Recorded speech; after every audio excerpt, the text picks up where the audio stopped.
Donald Trump is currently on his trip to Europe, and he had his big speech in Poland, which I wish we had time to break down because there were some doozies in there. But he's also less than 1 day out from a major sit-down bilateral meeting with the Russian President Vladimir Putin.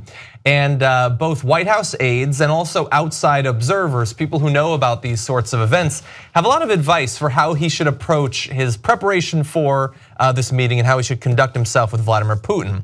So Mr. Trump's aides are apparently seeking structure and predictability. They hope that a formal meeting with aides present and an agenda will leave less room for improvisation. And apparently Donald Trump is just going to, he doesn't have a list of like things he wants to cover. He's just going to talk about whatever pops into his head, which is a great way, to meet one of our adversaries. That makes sense. But the reason that the aides are worried about this is that a lot of people believe that Vladimir Putin is very experienced, obviously both in politics and in intelligence work. He is good at these sorts of meetings. He's good at exerting pressure, manipulating people, seducing people, as they say.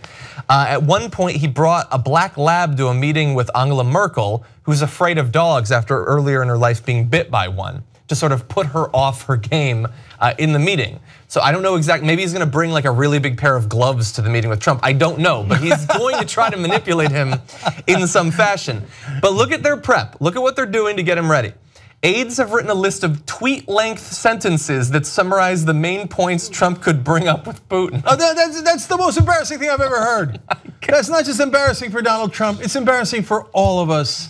Our leader is a guy who could only read in tweet-length sentences. Oh my God, sad baby.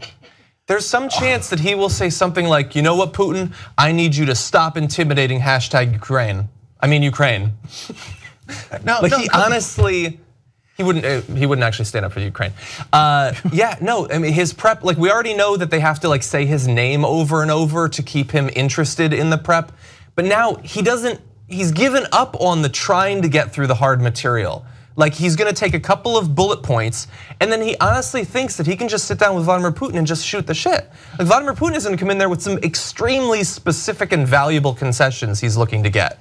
In case you don't know, Putin was and is a KGB officer, and KGB officers are specialists at one thing, seduction. This is according to the former US ambassador to Ukraine.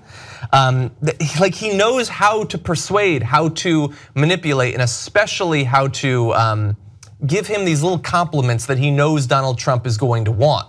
God knows what a compliment to Donald Trump can buy someone like Vladimir Putin today. So Putin obviously not in the KGB anymore because the KGB doesn't exist. He now runs. He means that he functions in that same role. Like it's not like he has moved on in his life from his position in that. So to give you some concrete examples, so there's the dog example, which by the way, if I was Merkel, I would have immediately told my assistant, bring me some snakes.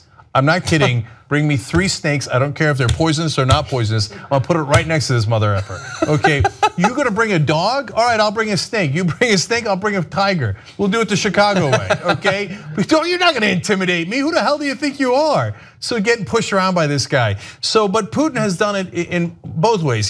Sometimes he cajoles, and I hate the word that we're using, the word seduces.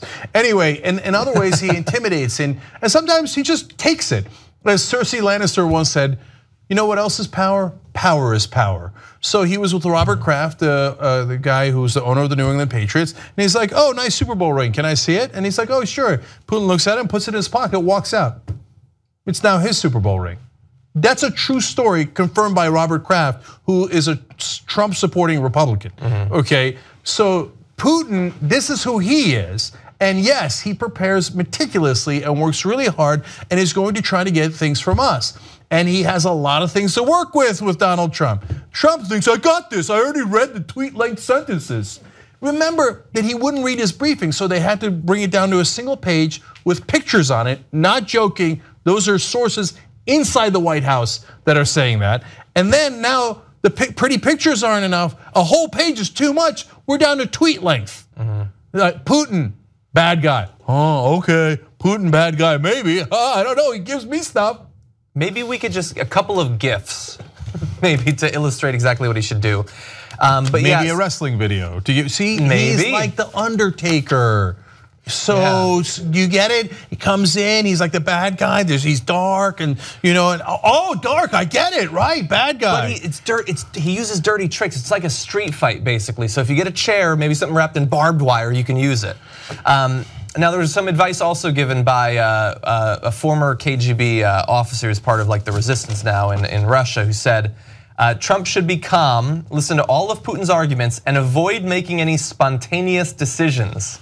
That is not his strong suit. Putin is going to be charming. As to him, Trump is more important than most of his closest cronies.